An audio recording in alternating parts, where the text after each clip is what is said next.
أشهد أن لا إله إلا الله وحده لا شريك له وأشهد أن محمدا عبده ورسوله أما بعد فأعوذ بالله من الشيطان الرجيم بسم الله الرحمن الرحيم الحمد لله رب العالمين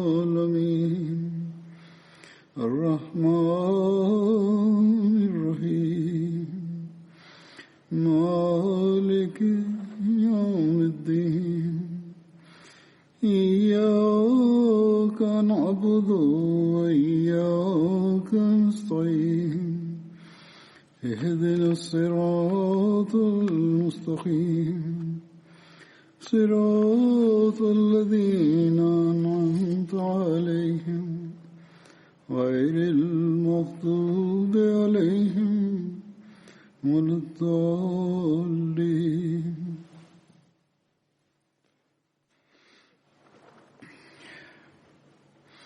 الذين ينفقون أموالهم بالليل والنهار سرا وعلانية فلهم أجرهم عند ربهم ولا خوف عليهم ولا هم يحزنون.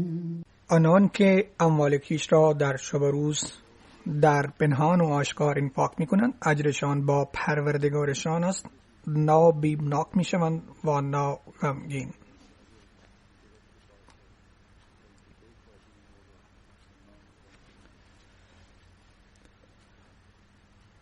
خداوند متعال چندین بار در قرآن کریم توجه مؤمنان را به سوی قربانی مال مبذول کرده است. در این آیه هم دیدیم که در مورد همین ویژگی ذکر فرموده است که مؤمنان روز و شب در راه خداوند انفاق می کنند و این انفاق در حال پنهانی هم هست و آشکار هم هست و این هر دو روش نزد خداوند مورد پذیرش هم است، یعنی انفاق پنهانی و آشکار. چون خداوند متعال به جای دیگر فرموده است که قصد مؤمنان با انفاق در راه خدا تنها به دست آوردن رضایت خداوند متعال است، طوری که فرموده است و ما تنفقون الا ابتغاء وجه الله، یعنی برای خوشنودی خدا چیزی انفاق میکنند و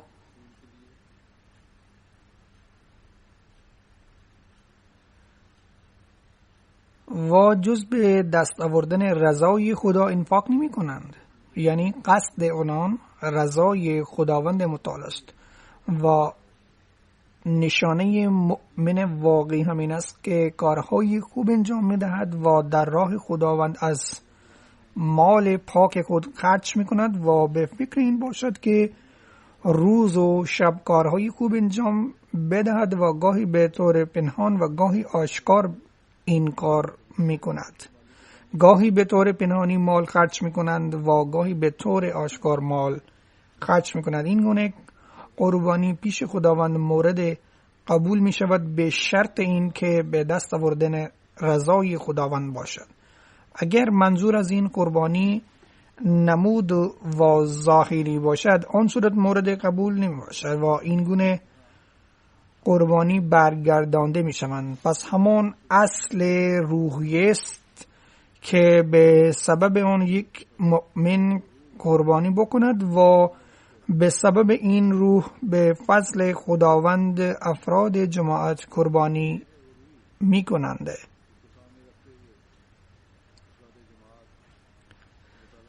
اگر این روحیه ندارند در اون صورت قربانی ما هیچ اهمیتی ندارد و به همیشه به هدر می روند و اگر این قربانی به سبب این است که فلان اینقدر انفاق کرده است و من ازش سبقت می گیرم، باز هم این هیچ ارزشی ندارد. یا فلان منطقه یا جماعت از ما سبقت نگیرد و مردم در مورد ما حرف می زنند. انگیزه سبقت کار خوبی است، اما گمان این که مردم در مورد ما حرف میزنند نباید در ذهن داشته باشید، بلکه در نگاه خداوند قربانی ما مورد قبول باشد.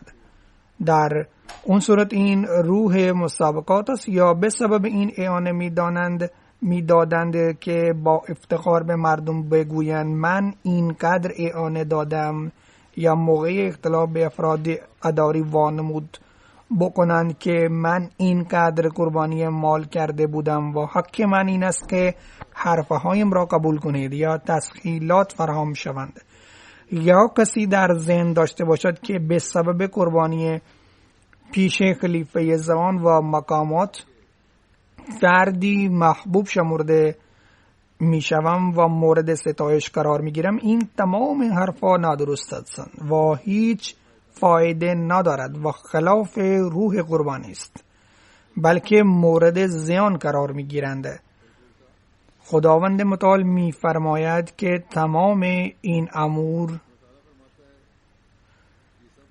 درست نیستند و اگر می خواهید در راه خدای من خرج کنید، تنها مقصود شما باید این باشد که رضای من به دست بیاورید و این که کسانی که در راه خدا رضایت خداوند مال خودشان خرج می کنند، خداوند آنان را تکریم می بخشد، اما این تکریم وی را در کسر نفسی افزایش می دهد، بلکه بابت این امر خجالت بکشد که مردم ازش ستایش کنند. اگر در نگاه خلیفه زمان خوبی وی شمرده می شوند، به سبب این باشد که ایشان برایم دعا می کنند و وابستگی شدیدی ایجاد می شود. این امر طبیعی است که اگر ما بیعت فردی کردیم و آرزو داریم که ایشان برایم دعا می کنند، اگر به خلافت حق یقین محکم دارد، در آن صورت این گونه آرزو مشکلی ندارد. اما قصد نمایش باشد، بلکه قصد رضایت خداوند باشد و به سبب آن قربانی خلیفه زمان برایم دعا می کنند و این که نزد خداوند می شوند و رضای خداوند به دست می آورم. و این دعاهای مؤمنان برای یکدیگر هستند که موجب پیشرفت روحانیت می شوند و این فکر طبق تعلیم خداوند متعال است. خداوند متعال می فرماید که به دست آوردن رضای من انفاق بکنید. در اون صورت قول من این است که من ترس شما را از بین میبرم و غمهای شما را رفع می نمایم و دل شما را اطمینان می بخشم و به شما و در آغوش خودم می گیرم. به فضل خداوند متعال این فکر اون گروهی است که در این دوران امام زمان مسیح موعود و مهدی موعود و غلام صادق پیامبر اکرم صلی الله علیه و آله و سلم را قبول کردند و این که برای دین خداوند متعال قربانی میکنند و خداوند متعال این قربانی مال را پربار میکند و راه خداوند متعال به سبب این قربانی کردن تا رضای خداوند متعال به دست بیاورند. اما گاهی خداوند متعال همان لحظه جایزه میدهد، گاهی به شکل مال جایزه و نمونه آن در جماعت خود میبینیم. 10 یا 100 نفر نیستند، بلکه هزاران مثال وجود دارند، اما طبق من 100,000 مثال هستند که برای حصول رضای خداوند متعال رخ میدند و احساس میکنند که با آنان آنچنان اتفاق افتاده است. پس ایمان آنان محکم و پیشرفت میکنند. به یقین کسانی که مال را قربان میکنند در ذهن داشته باشند که مسئولیت همسر و بچه ها به عهده دارند و باید به جا بیاورند و فرضیت این بر مؤمنان است. همسر و بچه ها را از حق و نیازهایشان محروم ساختن نوع گناه است. اما این هم در خاطر داشته باشد اگر صرف جویی باشد و اهل خود را از اهمیت این آگاه کنند و تشویق کنند که مال را قربان کنند و توجه اهل خود را هم به این سو مبذول کنند، اولاد این چنین افراد وارث خداوند متعال می شوند که انسان متحیر می شود. اکنون کسانی که قربانی کردن و به وسیله خداوند متعال که به سبب قربانی فرا گرفتن و به طرف انفاق مال توجه بیشتری کردن و چگونه خداوند متعال آن را مال عطا نمود، چندین رخدادها بیان خواهم کرد و طرح این رخدادها موجب سودمند می شوند که دیگران روحیه می گیرند و برخی مردم می نویسند که ما تحت تأثیر این رخدادها قرار گرفته ایم و انگیزه برای قربان مال و در درون ما ایجاد شده است و سپس فضل خداوند را مشاهده کرده ایم. و حضرت مسیح موعود علیه السلام در جایی فرمودند که قرآن می گوید که آنچنان کاری نکنید که فعل یا کارهای خودتان را از مردم پنهان کنید، بلکه با مصلحت برخی اعمال نیک را به طور پنهان انجام بدهید. وقتی درک می کنید که قرآن پنهانی برای نفس شما بهره مند است و برخی اعمال را به طور آشکار انجام بدهید، وقتی نگاه کنید که برای عامه مردم سودمند می شود تا شما 2 برابر پاداش داده بشود. آدم‌های ناتوان از اقتدای شما این کار را انجام بدهند و مدن که مردم را نه تنها به حرفها توضیح بدهید بلکه با فعل خودم تشویق کنید، چون همه جا قول تأثیر نمی گذارد بلکه نمونه تأثیر می اندازد. پس رخدادهایی که بیان می کنم یا امروز بیان خواهم کرد مردم آگاه نکردند بلکه خودم بیان می کنم تا مردم دیگران تحت تأثیر نیک قرار بگیرند، بلکه برخی می نویسند که اگر می خواهید آگاه کنید در آن صورت اسم ما برده نشود. به هر حال اکنون برخی رخدادهایی بیان می کنم و از خداوند آرزو دارم که برای آنانی هم موجب 2 برابر پاداش باشند که باعث این رخدادها بودند. اجری این است که در راه خداوند قربانی کردن و دیگری این که به سبب نمونه های آنان و رخدادها روحیه قربانی در دیگران ایجاد کرده یا ایجاد خواهد کرد و ادراک قربانی مال ایجاد خواهد کرده.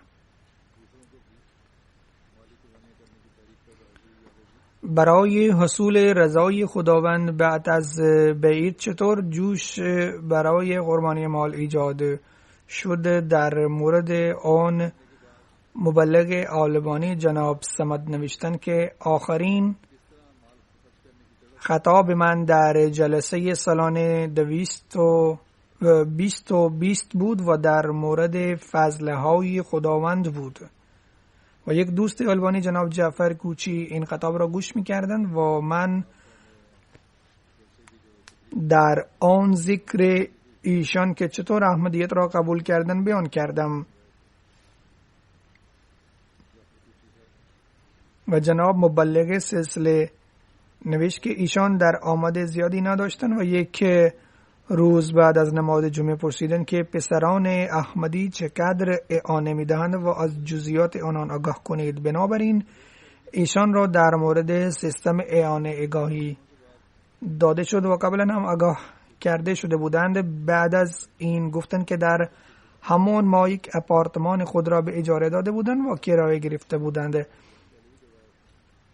و از اولین در آمد بیش از مقدار اعانه پرداخت کردند و جناب موصوف گفت که مقداری که حضرت مسیح موعود علیه السلام بیان فرمودند و بعد از پرداخت پولی که باقی ماند آن را به اعانه تحریک جدید و وقف جدید پرداخت کنید میگوید من ایشان را آگاه کردم که خداوند متعال در قرآن کریم وعده داده است که کسانی که قربانی مال میکنند مال آنان را میافزاید و جناب موصوف گفت که من به قصد این اعانه پرداخت نکردم و من فقط برای حصول رضای خداوند اعانه دادم و به خاطر این دادم که فرموده حضرت مسیح موعود علیه السلام که برای دین مال را قربان کنید و فرمان اسلام هم است که انفاق مال کنید و اکنون به طور مستقل هر ماه اعانه پرداخت می کنند. فهم اهل دنیا یک بار عوض می شود. مبلغ ارژانتین جناب سرور نوشت که مردم به سبب ویروس کرونا و عفونت عمومی دچار سختی بودند، اما با وجود این به یک بار نامبایی گفته شد که یکی از ستون دین انفاق فی سبیل الله است و جماعت احمدی هم از این فرمان اقتدا می کنند و طرح تحریک جدید یکی از این شاخه است و آن نامبایی بیش از استعداد خود در این مشارکت نمودند. یکی از آنان سرکار فاطمه ویرونکا هستند که توفیق قربانی فوق‌العاده‌ای یافتند. ایشان بیوه هستند و از لحاظ شغل در آمده معمولی دارند. وقتی تمام نامبایی را ترغیب داده شد که چندین روز در اتمام سال ماندن و سرکار خانم به بنده پیامی فرستادند که اکنون چیزی ندارند، اما در روزهای آتی سعی می کنند که پول پرداخت کنند.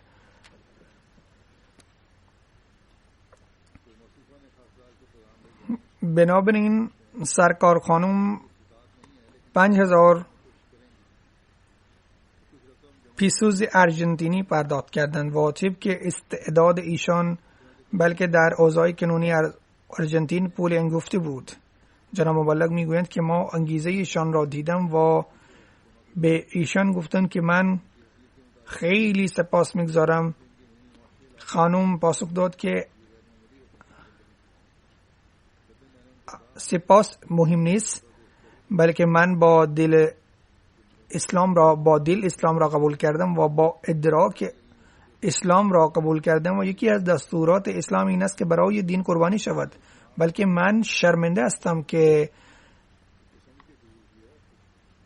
به سبب شلوغی کار قربانی وقت را نمیتوانم بدهم، طوری که مسئولیت احمدی مسلمان است. این انقلابی کسانی که با وفا در جماعت مسیح موعود علیه السلام دارند شامل می شوند.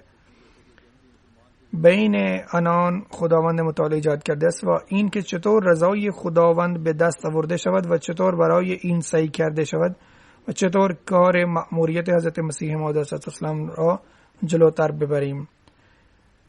اندونزی و کنار دوم جزیره ها جناب امیر از آنجا نوشتند که خانمی مرسیله از شهر نینگرنگ گفت که شوهرش به سبب کرونا شغل خود را از دست دادن و ایشان کاری شروع کردن اما سودمند نشد و بعد از شغل موتور اینترنتی شروع کردن و باز هم روبروی سختی شدن و حال ایشان به این حد رسید که فردا چیزی برای خوردن نداشتن. میگویند که ما آرزو داشتیم که در ماه رمضان اعانه تحریک جدید را به طور کامل پرداخت کرد و میگوید که شوهرم فقط به من میگفت که دعا کن که وعده ایفا شود و خانم گفت که من در ماه رمضان رویا دیدم که فردی به من گفت که تو وعده کرده بودی و من پاسخ دادم بله. سپس فردی گفت که قول خود را ایفا کنید. وقتی چشمم باز شد آن موقع وقت تهجد بود و موقع سحری به شوهرم گفتم که من رویا دیدم و بعد از چند روز شوهرم به خانه آمدن و با خوشحال پول فراوانی داد و گفت که بزودی اعانه تحریک جدید پرداخت کنیم. وقتی شوهرم مزد موتور اینترنتی که 50,000 اندونزی بودند برای دریافت آن به بانک رفتن و دیدن که در حسابشان 20 برابر پول بود. میگویند که ما نمیدونیم که پول از کجا آمدن، اما یقین محکم داشتم که کمک خداوند متعال است که به سبب نیت ما به طور جایزه داد و این گونه خداوند از نگرانی و غم را از بین میبرد. جناب امیر اندونزی بیان میکنند که خانم احمدی سرکار نور از روستای لامپونگ هستند و هر روز با شوهر خود در مدرسه مقدماتی چیزهای خوردنی میفروشند و سود زیادی از این ندارند، اما برای لوازمات روزانه اعانه اکتفا میکند. ایشان هر ماه با علاقه اعانه پرداخت میکردند و ایشان میگفتند که به سبب کرونا مدرسه ها برای 2 ماه بسته شدند و در آمد ما تمام شد. ما نگران شدیم که اعانه چطور پرداخت کنیم. ایشان متوجه شدند که یک جعبه پول پسرشان دارند و پولی در آن جمع کردند. ایشان در آن پول می انداختند و اعانه تحریک جدید و وقف جدید را پرداخت کردند و به بچه ها اهمیت قربانی مال بیان کردند و پول بچه ها را در اعانه پرداخت کردند. ایشان میگویند که قبل از ماه رمضان یک کاسه برنج در خانه باقی مانده بود و برای بچه ها کافی نبود و میگوید که من برای بچه صبحانه آماده کردم و آنان برنج و آب در صبحانه خوردن و از بچه پرسیدن که چرا با ما برنج نمیخورید چون کم بود و والدین جز لبخند پاسخی دیگری نداشتن. وقت ظهر رسید و بچه ها گرسنه شدند و کمی برنج بودن و فقط برای یک بچه و 2 هم گرسنه بودن و گریه کرد و میگویند که جز دعا نمیتوانستم کاری بکنیم و نماز خواندم و بسیار دعا کردم و کمی زمان گذشته بود و فردی اومد نیاز به کارگر و کشتزار ضرورت داشت و اینطور شوهرم کاری پیدا کرد و نیاز ما برآورده شد. مبلغ مالی حافظ عطاالعلیم نوشت که احمدی 70 سال جناب یادارا گوری به طور مستقل هر ماه اعانه پرداخت می کرد و به نظام وصیت هم شامل بود. ایشان برای پرداخت اعانه مسافت 7 کیلومتری را روی 2 چرخه طی می نمودند و مدتی پیش متصدی روستا برمیل که ایشان تسلط یافت و به سبب آن ایشان خیلی نگران بودند. ایشان برای من نامه نوشتند و به طور مستقل پول اضافی در اعانه پرداخت کردند و به فضل خداوند متعال همان قاضی که قبلا خلاف ایشان فیصله داده بود در حق ایشان فیصله کرد و ملک خودشان را پس گرفتند و اصلا آرزویی نداشتند چون متصدی روستا آدم توانا بود و با نفوذ بود و در فکر کسی نبود که قاضی خلاف متصدی فیصله می دهد و ایشان نه تنها در منطقه خود بلکه روز جمعه بعد از نماز برای مردم این رخداد نصرت الهی بیان کردند و مردم دیگر تحت تاثیر این قرار گرفتند و این گونه خداوند متعال حالت ترس را به امنیت مبدل می سازد. جناب امیر از فرانسه نوشتند که دوستی به ایشان گفت که در این سال من اعانه تحریک جدید 2 برابر از سال گذشته 1000 یورو وعده کرده بودم، اما اتفاقا این گونه اتفاق افتاد که به سبب تعطیل کرونا در آمد خیلی کم شده است و به ظاهر ممکن نیست که وعده کامل می شود و وام هم گرفتم و باید آن را پرداخت کنم و وعده 1000 یورو غیر ممکن به نظر می رسید. هیچ چاره جز دعا نداشتم و در دل داشتم که در هر چه قدر آمد شد وعده خود را ایفا می کنم اگر چیزی برای خوردن نباشد. می گوید که به فضل و احسان خداوند در این هفته رئیس اداره به سبب تعطیلی کار به اندازه وعده پول اضافی یعنی 1000 یورو به من داد. می گوید که این فقط از طرف خداوند متعال است و هر چه وعده کرده بودم از طرف خداوند متعال گرفتیم که اصلا فکر اون نبود که رئیس من در این اوضاع سخت پول اضافی میدهد.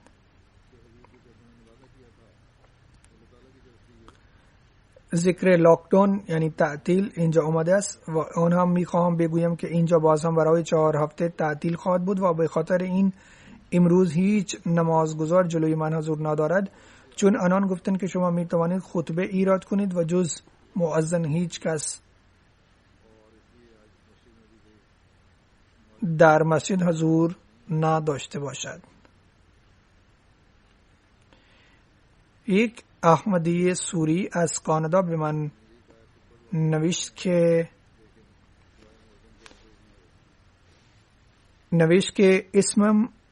اسمش نگویم اگر میخوام در جایی بیان کنم.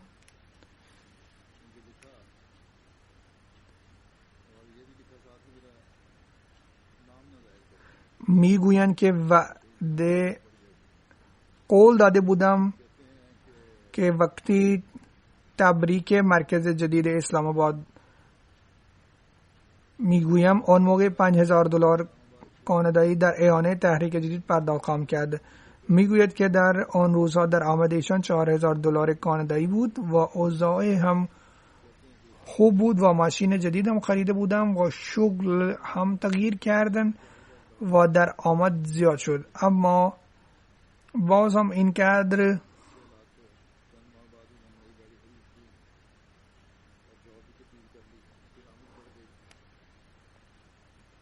پول نداشتن که وعده 5,000 را پرداخت کنم، چون کمی پول به خانواده که در سوریه اند به آنها میفرستادم و هر روز دعا میکنم که ای خداوند اسبابی مهیا کن تا اعانه پرداخت کنم. میگوید که در ماه ژانویه 20 تصادف کردم و 1 ماه کار نکردم و برای خرج ماهانه وام گرفتم. به سبب کرونا وضعیت مالی وخیم شد، لاکداون شد. حتی در ماه‌های فوریه و مارس زن و شوهر ناچار بودند که ارزانترین غذا بخورند و تلاش ایشان این بود که قبل از پایان سال تحریک جدید وعده پرداختن اعانه تحریک جدید ایفا بکنند و برای این هم دعا میکردند که نه تا پایان سال بلکه در ماه رمضان کل مبلغ را وعده کرده بودند بپردازند، اما این فقط رویا به نظر می اومد. میگوید که آن وقت من رانندگی تاکسی ها را رها کردم، شروع به شغل غذارسانی کردم. به فضل خداوند متعال وضعیت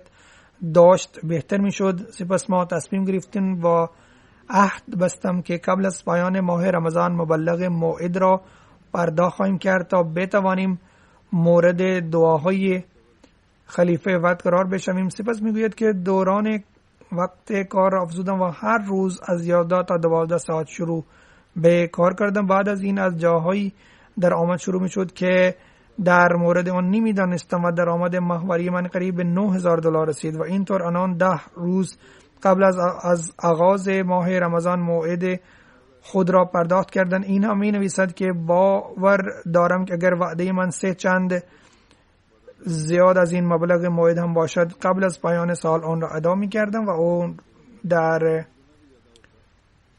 شام خویشاوندان تنگ دست خود را نیز کمک می کنند. امیر سیرالیون می نویسند که آقای عثمان احمد که امام جماعت احمدی اهل فریدسان است تعریف می کنند که معمولا هر سال ما اعانه تحریک جدید پرداخت می کنیم، اما امسال فکر کردیم که اعانه‌ای که ما پرداخت می کنیم بسیار اندک است و افزود که من شغلی ندارم، فقط یک مغازه‌ای دارم، مغازه کوچک است و من و همسر آن را اداره می کنیم و از درآمد خاص هم کسب می کنیم. به سخت خرج خانه را تأمین می کنیم. اعلام پرداخت اعانه تحریک جدید به تکرار می شنیدیم. همسرم گفت که یک صندوق پول را تهیه می کنیم و هر روز چند تا پول از آن واریز خواهیم کرد و تا پایان ماه اکتبر هر چه قدر پول جمع می شوند آن را جهت اعانه تحریک جدید پرداخت خواهیم کرد.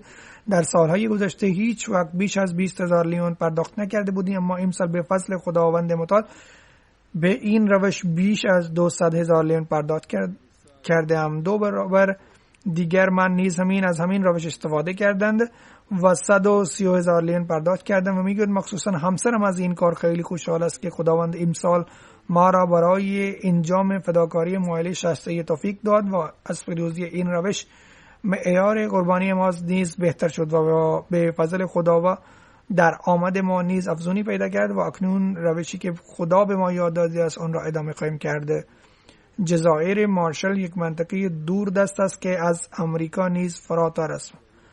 مبلغ آنجا آقای ساجد اقبال می نویسند که اینجا یک نفر آقای ناصر کیوشی آکن زندگی می کنند. در طی سال گذشته وقتی از افراد جماعت احمدیه وعده تحریک جدید را فرا گرفته می شوند، آقای کوشی گفت که من شغلی ندارم و جایی برای زندگی کردن هم ندارم و خورد نوش من منوط به لنگر است. لذا ما وی را اجازه دادیم که مدتی در مسجد بمانند و گفتیم که هر چند پول اندکی داشت باشد اما برای پرداختن اعانه تحریک جدید وعده بده و دعا کن که خدا به کمک تو برسد. بس وی پرداخت $2 امریکایی را وعده داد. بعد از چند روز وی به مرکز تبلیغ جماعت آمد و $50 جهت اعانه تحریک جدید پرداخت و گفت که خداوند دعاهای مرا پذیرفت. من شغل را پیدا کردم و برای زندگی کردن آپارتمان هم به دست آوردم. اکنون وی قادر شده است که خورد و نوش خود را تدارک ببیند. ببینید که به خاطر تقویت ایمان خداوند چطور به کمک میرسد و به چنین روشی که مبلغین ما نیز ورطه حیرت فرو می روند. امیر جماعت احمدی گامبیا می نویسند که در منطقه بسی راجع به تحریک جدید برنامه‌ای را برگزار شد و برای پرداخت وعده های مالی تحریک جدید متوجه ساخت شد و در این برنامه آقای موسی نیز حضور داشتند و او برای پرداخت اعانه چیزی نداشت. خیلی مضطرب شد و در نماز تاجد از خداوند متعال با گریه و ناله فضل او را میخواست که استعدادی داشته باشد که شامل کسانی میشود که در راه خدا خرج میکنند. پس خداوند آرزوی قلبی وی را برآورده کرد. چند روز گذشت که شرکتی که با او مقاطع کاری کرده بود گفت که ما در بسی برنامه 2 روزه داریم، باید او هم در آن شرکت بکند و در پاداش $4,000 به او خواهد داد و او خیلی خوشحال شد و بعد از شرکت در برنامه 2 روزه مبلغ وعده خود را افزایش داد و $2,000 پرداخت کرد. آقای طلحه علی رئیس جماعت احمدیه فیلیپین است و مربی هم است. میگوید که جماعت احمدیه سیمانوال یکی از جماعت‌های دیرینه فیلیپین است و اکثرشان متعلق به رشته آموزش و پرورش هستند. رئیس این جماعت بعد از وصولی بیشتر از هدف تعیین شده و به من پیام فرستادند که 3 استاد را به طور ویژه در دعای خود یاد داشته باشید چون حقوق ماهیانهشان از ماه مارچ به آنها پرداخت نشدند، اما با وجود این هر 3 در اعانه تحریک جدید با اشتیاق فراوان شرکت کردند. ببینید محض رضای خدا مردم مناطق دوردست چطور فداکاری مالی میکنند. آقای شمس الدین که مبلغ جماعت احمدیه است از کبابیر می نویسند که الخلیل که در فلسطین جماعت نوین است، اینجا بیشتر مردم جماعت از لحاظ مالی خیلی تنگ دست هستند، اما به فضل خداوند متعال همه‌شان در فداکاری مالی تحریک جدید شرکت کنند. آقای ابراهیم نواره در جماعت احمدی از جماعت الخلیل است و از زمانی که بعید کرد در فداکاری مالی و شوق و علاقه فراوان شرکت می‌کردند. این بار پولی هنگفت دسته اعانه تحریک جدید پرداخت کرده. وی تعریف می‌کند که یک دوست من بدهکار من بود که به علت مجبوری بدهی مرا نمی پرداخت. خیلی انتظار می‌کشم، حال چون دشواری‌های مالی در پیش دارم و پولی که قرار است از دریافت بکنم امید به دست آوردن آن باقی نماند. وقتی با آقای امیر ملاقات کردم پولی را فراهم آوردم و اعانه تحریک جدید را پرداختم. بعد از متوجه شدن از اوضاع من آقای امیر گفت که تو اعانه تحریک جدید را در راه خدا پرداخت کردی، پس الان خدا حتما برکت خواهد داد. بعد از چند ساعت دیگر آقای امیر رفت بدهکار من بدهی مرا باز بگرداند. تمام نگرانی های مرا از میان رفتند. یک دوست وزیرباد آلمان است به اداره تحریک جدید آمد و گفت که پرونده پناهندگی من پیش قاضی است که درخواست پناهندگی را نمیپذیرد. او در برنامه مربوط به تحریک جدید واقعیت ایمان افروز را شنیدم و تصمیم گرفتم که 1000 یورو جهت اعانه تحریک جدید پرداخت خواهم کرد. به خواسته خدا چنین اتفاقی افتاد که پرونده من از قاضی به قاضی دیگر فرستاده شد و به فضل خدا پرونده موافقت کرده شد. حال پیمانی که از خداوند متعال بسته بودم به خاطر ایفای آن آمدم پس از او طبق وعده خود مبلغ پول را پرداخت. دبیر تحریک جدید جماعت احمدیه بریتانیا میگوید که یکی از اعضای جماعت احمدیه بریتانیا شغلی نداشت. روز بعدی به پرداختن اعانه تحریک جدید او شغل مناسب پیدا کرد. یک عضو دیگر جماعت بریتانیا از لحاظ مالی نگران بود و با وجود این اعانه تحریک جدید را پرداخت. بعد از مدت کوتاه از طرف HMRC اداره مالیات نامه‌ای دریافت کرد که او سال قبلی پول بیشتر از حد معین پرداخت کرده بود و آن پول بیشتر از مبلغی بود که در اعانه تحریک جدید پرداخت کرد. یک دوست حرفه‌ای راجع به شغل نگران بود. کسی متعلق به او شکایت ناروا کرده بود او اعانه تحریک جدید را پرداخت کرد. کسی که شکایت کرده بود از شغل برکنار شد. ماشین یک دوست در یک چاله افتاد. او تصمیم گرفت که اگر این ماشین سالم بیرون اومد بیشتر اعانه تحریک جدید را خواهم پرداخت. ماشین آسیبی ندید و سالم او سی بیرون اومد و طبق که در آمد یک هفته اعانه تحریک جدید را پرداخت کرد. یک طفل یک بچه جیب خرج 6 ماه جهت اعانه تحریک جدید پرداخت کردند. بچه‌ها نیز سعی میکنند که در فداکاری مالی پیشرفت بکنند. یک خادم جماعت احمدی به خاطر رفتن به تعطیلات پول را پس انداز کرده بودند و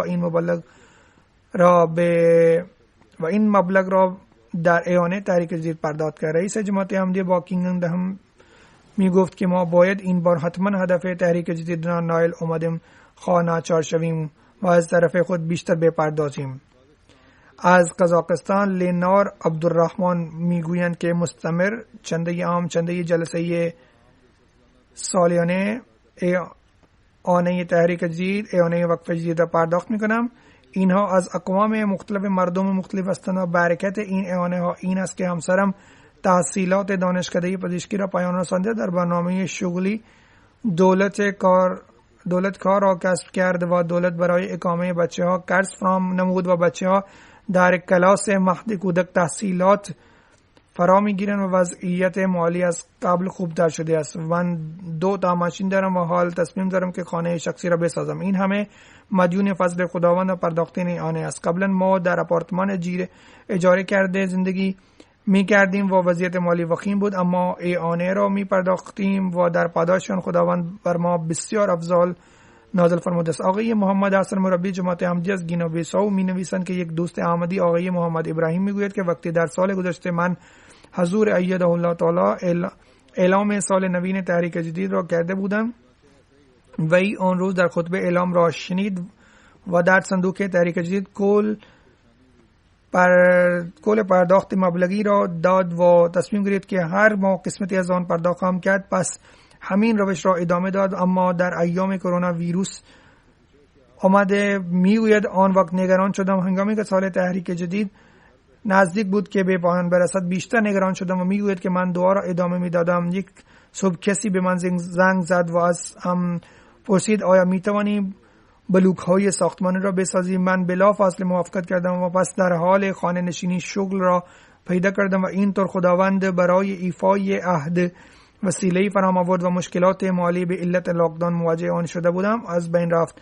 آقای ابراهیم میگوید که این همه به برکات به دلیل لبیک گفتن بر فرامین خلیفه وقت است. آقای امیر تنزانیا می نویسد که از منطقه رنجبار مبلغ جماعت می نویسند که یک زن بزرگسال احمدی خانم همنه بیبی با وجود در آمده اندکی هر سال در پرداختن آنه ها می ماند. امسال نیز وقتی در رمضان مبارک بابت فداکاری مالی تحقیق کرده شد وی هر سعی ممکن کرد در همان ما کل مبلغ که برای پرداختن اون وعده کرده بود بپردازد، اما به دلیل مشکلات مالی اون قدر مبلغ پول به او میسر نبودن. وی تعریف میکنند که یک روز بابت این امر به شدتی احساساتی شدم که در شب بیدار شدم و به گریه و ناله پیش خدا عرض نمودم که موقع لبیک گفتن به تحریک خلیفه وقت و دارم از او بی نصیب می شوم. پس همان روز یکی از عزیزانش به زنگ زد که نمی تواند از مدتی با او ارتباط برقرار کند. عزیز آن زن مبلغی پول از طرف خود برایش جهت هدیه فرستاد و از آن مبلغ اعانه را پرداخت. او تعریف می کرد که به خاطر ادا کردن اعانه خدای من به من مهر رفتار کرد و مرا تنها نمی گذارد.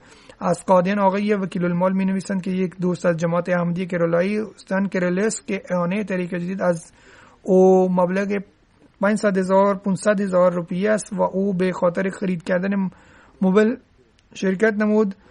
مبلغی از پول را داشت و در صورت پرداخت نکردن مبلغ به موقع ناچار بود که کار شرکت را متوقف کند، اما به همان موقع مطالبه ادای اعانه طریق جدید هم بود و او در نظر داشتن ارزش اعانه آن مبلغ را جهت اعانه طریق جدید پرداخت. در نتیجه این خلوص نیت خداوند فضل کرد. اندک زمان در حسابش از طرف کسی مبلغ پول واریز شد و آن بیشتر از مبلغی بود که جهت اعانه طریق جدید پرداخت کرده بود. سپس آقای عبدالواحد باز رئیس مالی جماعت احمدی می نویسند که در کوچین یکی از جماعت های کرلس آنجا در مورد تحریک جدید جلسه برگزار شد و در آن بابت اغراض و اهداف تحریک جدید سخنرانی ها بیان شدند. به افراد جماعت تحریک شد که در فداکاری مالی تحریک جدید شرکت بکنند. بعد از پایان جلسه ما به خانه رئیس جماعت محلی رفتیم. آنجا دختر 8 ساله آقای رئیس صندوق پول خود را آورد که جناب مولوی در این هر چه قدر پولات جهت اعانه طریق جدید بریزند. آن موقع در صندوق پولش تقریبا 864 روپیه بود. پدرش گفت که دخترش از مدت این پول را برای پرداختن اعانه طریق جدید جمع می‌کرد. پدرش تعریف می‌کند که وقتی از شغلم برمیگشتم دخترم هر چه که از سکه در جیبم میباشد از من میخواست و آنها را جمع میکرد و در جابه پس انداخت میکرد و اینطور این دختر کوچولو پس انداز چند ماه خود را به عنوان اعانه پرداخت کرد. این درک و فهمی است که خداوند متعال درمیان بچه‌های احمدی هم ایجاد کرده است.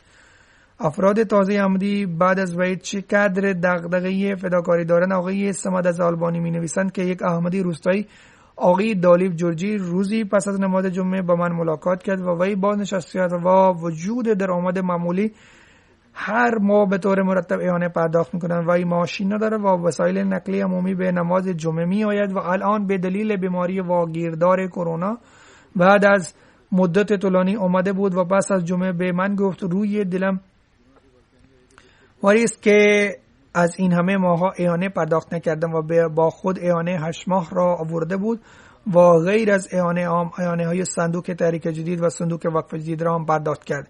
همین قبیل مثال های دیگر نیز است. به طور مثال از تنزانیا معلم آقای حسین می نویسند که آقای صالح متوانگا احمدی مخلص است و وی با اشتیاق و ول فداکاری مالی میکنند. اندی پیش بیمار شد و برای دارو و درمان پول نداشت و در آخر ماه وقتی حقوق بازنشستگی خود را دریافت کرد اول از همه اعانه صندوق تحریک جدید را طبق وعده به طور کامل پرداخت کرد.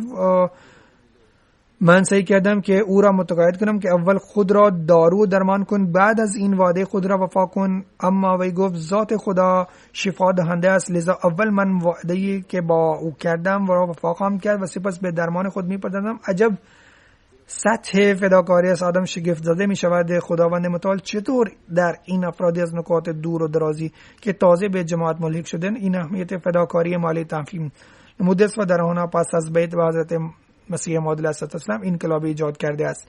امیر جماعت گامبیا می نویسد که در منطقه در ارتباط با تقاضاهای سازمان تحریک جدید برنامه‌ای برگزار شد و به احمدی‌ها درباره وقف کردن زندگی برای اسلام و پیشه کردن زندگی ساده و آر نداشتن از چیزی که کارهای کوچک تذکر و یادآوری داده شد. پس از این برنامه یک دوست آقای ابراهیم تعریف می کنند که من $1000 به عنوان اعانه در صندوق تحریک جدید تقدیم کردم و سپس گفت که من تنها پسر خود را وقف نبودم و به جامعه احمدیه فرستادم تا او مربی جماعت شود. الان این پسرش در دبیرستان درس میخواند. نیتش این است که وی مربی شود ان شاء الله تعالی. از غنا دبیر کل جماعت اکازون آقای آدمی نویسند که صدر جماعت محلی به من 50 صدی غنا به عنوان کرایه به من داد. من آن پول را در صندوق تحریک جدید گذاشتم. روز بعد برای انجام کاری با افسر خود رفتم. وقتی که میخواستم برگردم افسرم از من پرسید با چه چیزی برمیگردی؟ گفتم با تاکسی میروم. آنگاه وی از من شماره موبایلم را گرفت و اندی بعد گفت شماره موبایلت چک کن. میگوید که من چک کردم و دیدم که وی 1100 غنا به موبایلم فرستاده بود. در ازای 50 صدی غنا 1000 صدی به من رسید. پس این چند رویداد است که میان کردم و رویدادهای بیشماری از این قبال را دارم که خداوند متعال در اموال و نفوس این فداکاری کنندگان بی نهایت برکت دارد. در حال این فداکاری عمل اومد کل آنچه قدر از شر این امر بیان میکنم. به فضل خداوند متعال 86مین سال صندوق تحریک جدید در 31 اکتبر به پایان رسید و 87مین سال شروع شد. به فضل خداوند متعال این سال جماعت جهانی احمدی توفیق یافته است که در نظام مالی صندوق تحریک جدید 14,500,000 پوند فداکاری تقدیم نماید.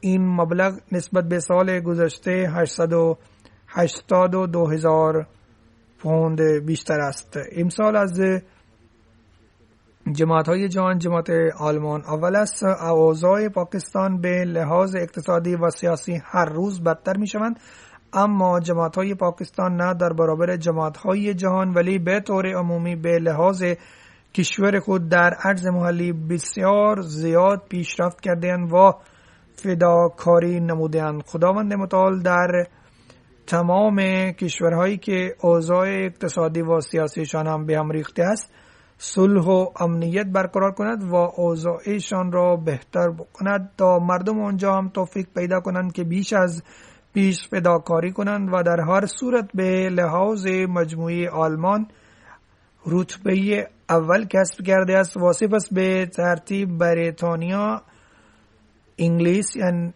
امریکا از کشورهای خارجی پاکستان هم در این موقعیت قرار میگیرند و سپس کانادا و بعد آن کشوری از خاورمیانه است. سپس به ترتیب هند، استرالیا، اندونزی، غنا و جماعت کشوری از خاورمیانه است. غنا الان از افریقا در رقابت با جماعت‌های جهان وارد شده است و الان دیگر با امریکا و اروپا و کشورهای دیگر رقابت می‌کند.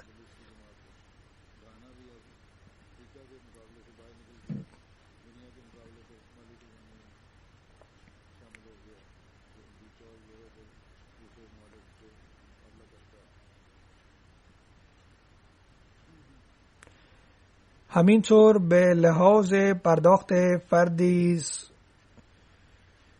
سوئیس اول است و سپس امریکا و سنگاپور است. این سه جماعت ممتازند. شرح جماعت‌های دیگر نیز هست. در افریقا به لحاظ گرد آوری مجموعی جماعت‌های ممتاز بدین قرارند. اول غانا و سپس به ترتیب نیجریه، بورکینافاسو، تانزانیا، گامبیا و سیرالئون است.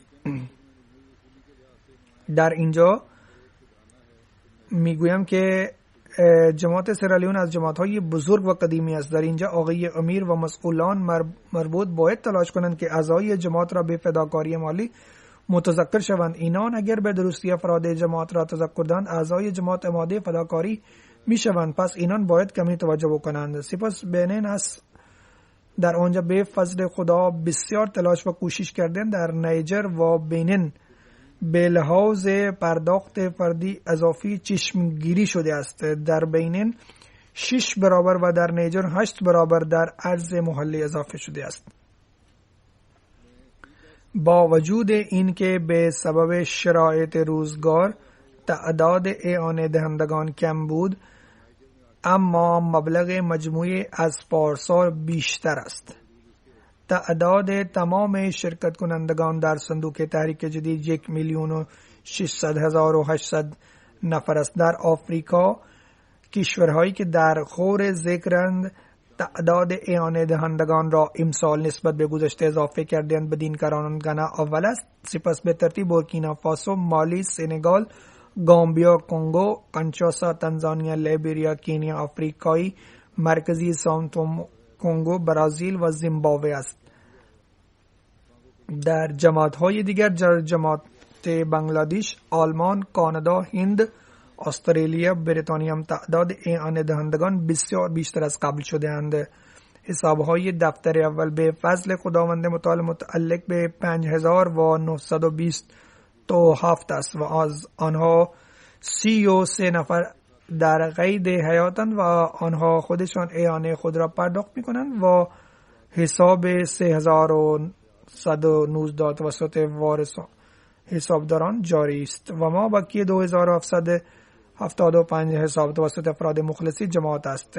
در جماعت ممتاز آلمان بدین کارانند چون به لحاظ پرداخت مجموع اعانه صندوق طریق جدید آلمان اول است، لذا اول از همه آمار آنها تقدیم میکنم. پس 10 جماعت اول آلمان بدین کاران، اول مهدی آبادی و سپس به ترتیب روید مارک، نویس، نیدا، کولون، پینیبرگ، اوسنا، روک، فلوزهایم، کیل، فرنچهایم و امارت‌های محلی ممتاز هامبورگ، داتسنباخ، فرانکفورت، گروسگوری و یزدمان، مورلفیلدن، منهایم و ریشتت و روسولزهایم دوم هستند. پس از آن بریتانیا، انگلیس،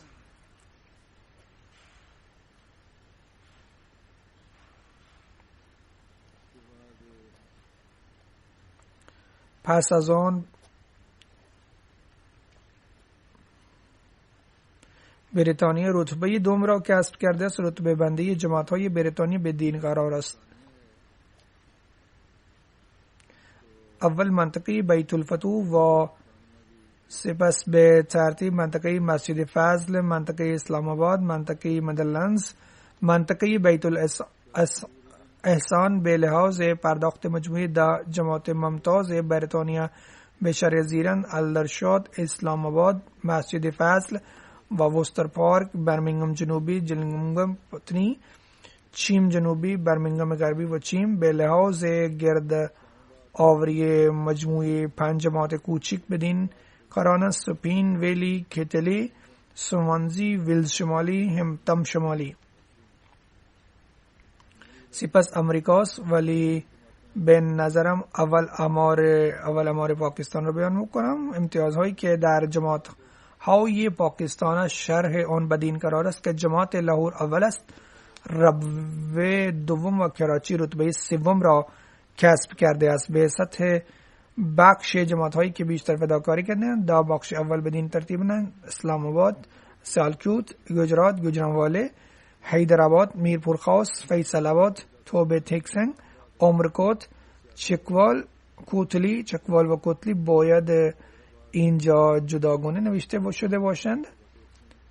نمیدونم چرا آنها را اینجا به هم پیوسته و به هم نوشته‌اند یا شاید هر دو هم رتبه شده اند. به لحاظ گردآوری اعانه جماعت‌های شهرنشین که بیشتر فداکاری کرده‌اند به 3 ترتیبند: امارت دیفنس لاهور، امارت شهر راولپنڈی، امارت خیابان دریک کراچی، امارت مغلپور لاہور، امارت ٹاؤنشپ کراچی، امارت عزیز آباد کراچی، امارت گلشن آباد کراچی، پشاور کویت، امارت دہلی گیت لاہور. جماعت‌های ممتاز آمریکا بدین ترتیباً: مریلند، لاس آنجلس، سیلیکون ویلی، ورجینیا مرکزی، سیاتل، اوشکوش، داتریت، شیکاگو، ورجینیا جنوبی، هیوستن، اتلانتا و بوستون. به لحاظ گردآوری مجموع اعانه اموای امارت محلی جماعت کانادا امارت‌های ممتاز بدین ترتیب قرار دارند: وان پیس ویلج، کالگری، ونکوور، تورنتو غربی، میسیساگا، برهامت شرقی، ساسکانتن، تورنتو. از جماعت‌های کوچک جماعت کانادا جماعت‌های ممتاز بدین قرارند: بردفورد، همیلتون، ماوتن، ادمنتون غربی، رجانا و همیلتون شرقی. به لحاظ فداکاری مالی 10 جماعت اول هند به ترتیب زیرن: گوتمان، کرولایی، قادیان، فتپریم، حیدرآباد، کناکورتاون، کلکته، کالیکت، بنگلور و ماتاتام 10 استان ممتاز بدین قرارند. اول کرالا و به ترتیب زیرند تامل نادو، کرناٹک، جامو کشمیر، تلنگانه، پنجاب، اوریسا، بنگال، دهلی و مهاراشتر. 10 جماعت اول استرالیا بدین ترتیب ملبورن، لانگوارن، کاسل هیل، ملبورن بلوک، مارسن پارک، ایدلاید جنوبی، پنرج، ایسیتی کمبرا، ایدلاید ویست، گاربی، ماونت رایت، پاراماتا. این سنجش و مقایسه جماعت هاست. خداوند متعال در اموال و نفوس تمام فداکاری کنندگان بی نهایت برکت بدهد و فداکاریشان را بپذیرد. پس الان من چنان که قبلا گفتم 87مین سال سازمان تحریک جدید شروع شده است و این سال جدیدش را اعلام میکنم و این سال جدید از اول نوامبر آغازیده است. الان میخواهم توجهتان را به موضوع معطوف کنم که این روزها بسیار نیاز به دعا هاست. به دعا توجه کنید. ما برای خود و جماعت خود معمولا دعا میکنیم، اما نیاز است که برای مسلمانان هم به طور عمومی دعا کنید. در این ایام علیه مسلمانان بعضی رهبران کشورهای نامسلمانانه بسیار کینه و عداوت دارند و معلوم است که در این دوران دموکراسی رهبران سعی میکنند که عامه مردم را خداوند خود دانسته و طبق خواسته هایشان بیانیه بدن و سیاست گذاری کنند یا گاهی خودشان آنها را اشتباه راهنمایی کرده و به سمت این باور میبرند که خدایی وجود ندارد. هرچه هست خودتانید. آنهایی که آشکار علیه اسلام اظهار نظر نمی کنند، بعضی از آنها هم در دل خود علیه اسلام نفرت و اندیشه هایی دارند. این مردم و بخش بزرگ مردم هم به دلیل آشنا نبودن با اسلام علیه مسلمانند. به هر حال وظیفه ماست که با دعا و کوشش به جهان آگاه کنیم که حقیقت اسلام در اصل چیست. اگرچه هر از گاهی رهبران غربی علیه اسلام به لحاظ سیاسی جمله های و بیانیه های دو پهلو می دهند، اما به طور آشکار رئیس جمهور فرانسه علیه اسلام اظهار نظر کرده است. وی اسلام را دین بحرانی قرار داده است. دین بحرانی وی اسلام را دین بحرانی قرار داده است. دین بحرانی که دین خودش است. آن هم اگر دارد، اولا که آنها هیچ دینی را قبول ندارند و مسیحیت را هم از یاد ببرده. مواجه با بحران ها که خودش است، اسلام که به فضل خدای تعالی دین زنده است و به طور مرتب سرسبز و در حال رشد است و خداوند متعال مسئولیت محافظت از آن در هر دوران و زمانه را به عهده گرفته است. در عصر حاضر هم تبلیغ آن توسط حضرت مسیح موعود علیه السلام در هر 4 گوشه جهان می‌رسد. حقیقت این است که این قوا یا مردم مخالفت اسلام به دین دلیل است که به از این قبیل حرکات میزنند و بیانیه ها میدانند که مسلمانان با هم متحد نیستند. در اینجا به هر حال نخست وزیر کانادا را باید تحسین کنم که وی بر بیانیه رئیس جمهور فرانسه بیانیه بسیار خوبی داده است و گفته است که این رویه اشتباه است و نباید این گونه عمل کرده. به احساسات همدیگر و احساسات دینی و رهبران دینی باید احترام گذاشت. کاش که بقیه رهبران جهان هم به طرز فکر و بیانیه نخست وزیر کانادا تعمق و تأمل کنند و برای برقراری صلح و امنیت در جهان به آن عمل کنند. در هر صورت از این لحاظ نخست وزیر کانادا در خور ستایش است و ما باید برایش دعا نیز بکنیم که خدای تعالی نیز سینه‌اش را بیشتر هم باز کند. و هر حال این که معلوم است که در بین مسلمانان وحدت نیست و به دلیل آن تمام این اتفاقات می افتند. هر کشور مسلمان علیه کشور دیگر اسلامی است و فرقه گرایی بر جهان خارجی آشکار نموده است و مسلمانان دچار تفریقی اند. اگر جهان بدانند که مسلمانان متحدند و خدای یگانه و پیامبر واحد را قبول دارند و برای او آماده هر نوع فداکاری اند، هیچگاه دست به این چنین حرکات نمیزنند. هیچ روزنامه‌ای جرأت نداشته باشند که کاریکاتورهای حضرت پیامبر اکرم صلی الله علیه و آله و سلم را منتشر کنند. چند سال پیش هم کاریکاتورهایی که در دانمارک و فرانسه به چاپ رسیده بودند به طور مقطعی سر و صدا ایجاد شد و پس از اعلام تحریم بعضی چیزهای این کشورهای نام برده چند ماه بعد سقوط حاکم شد و هیچ اتفاقی نیفتاد. آن زمان هم جماعت احمدیه عکس العمل درستی نشان داده بود و جلویشان سیره حضرت پیامبر اکرم صلی الله علیه و آله را عنوان کرده بودند و آن را بسیاری از بیگانگان و قشر تحصیل کرده و رهبران و عامه مردم تحصیل نموده و پسندیده بودند. همین کار را امروز هم ما داریم انجام میدیم و به جهانیان آگاه میکنیم که به نام اسلام عمل نادرستی بعضی افراد دیوانه را نباید نام اسلام بدهند. کار رئیس جمهور کشوری نیست که عمل نادرست فردی را نتیجه تعالیم اسلام قرار بدهند.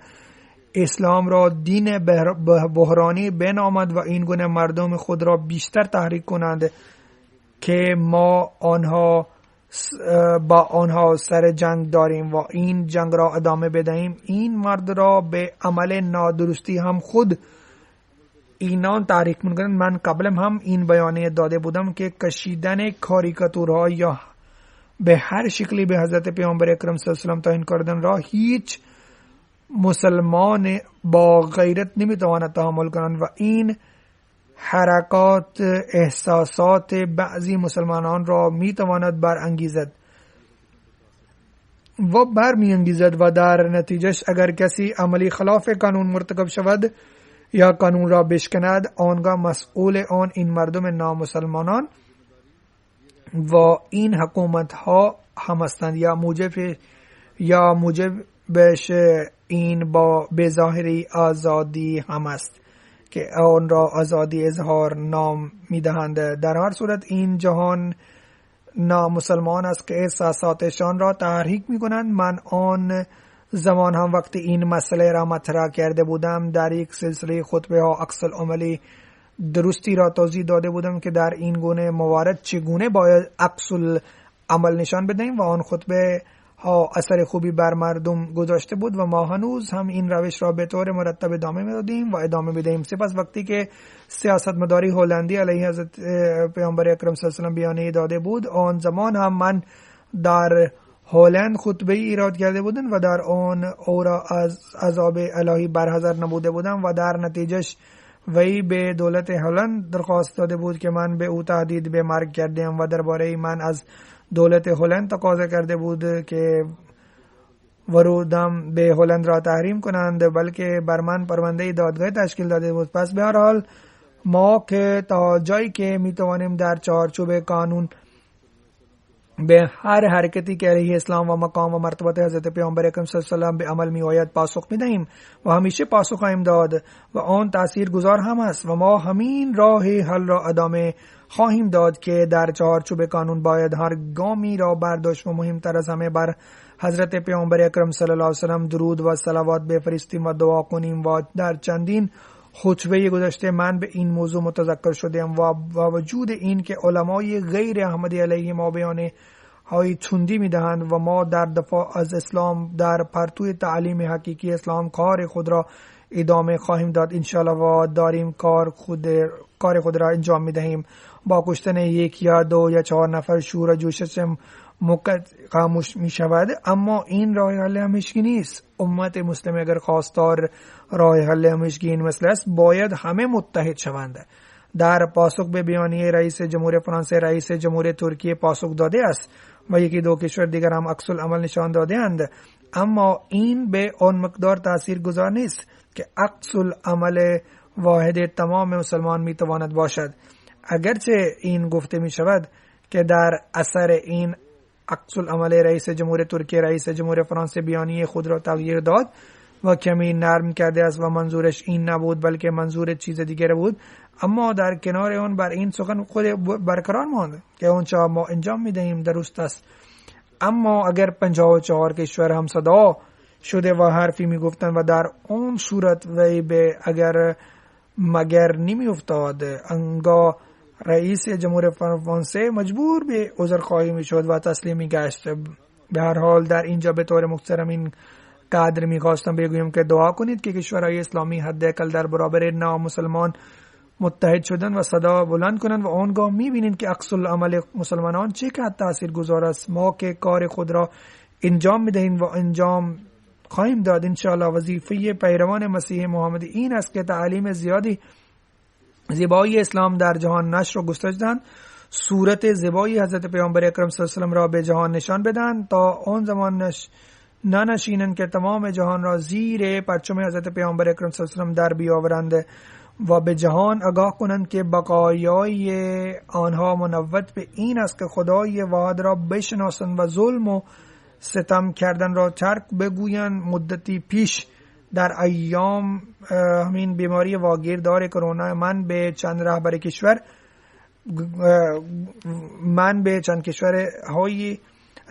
چند کشورها باز نامه نوشته بودم و به رئیس جمهور فرانسه هم نامه نوشته بودم و در آن در کلمات حضرت مسیح موعود علیه السلام برحضر نموده بودم که این عذاب و آفات از طرف خداوند متعال به سبب ظلم ها فرود می آید. لذا به این موضوع باید توجه کنید، ظلم ها را بس کنید و عدالت را برقرار نمایید و بیانیه مبتنی بر حق بدهید. ما وظیفه خود را ادا خواهیم کرد. الان هر کسی مختار است خواه آن را درک کند یا نکند، اما به هر حال ما نباید امت مسلمه را در دعاها از یاد ببریم.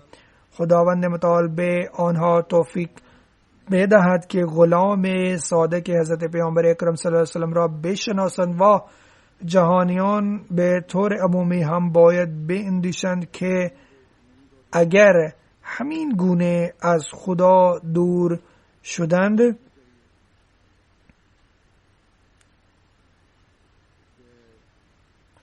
عاقبتشان جز نابودی هیچ است. به طور عمومی ما باید بکوشیم که دنیا را زیر توحید خداوند متعال بیاوریم.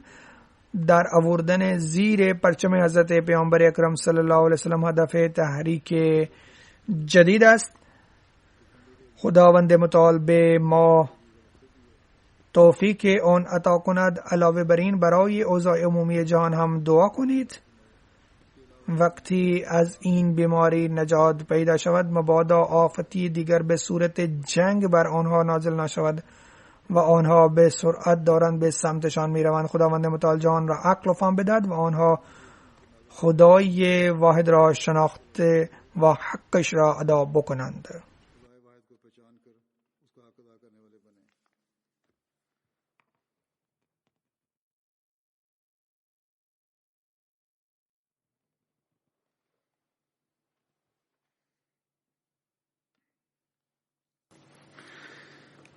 الحمد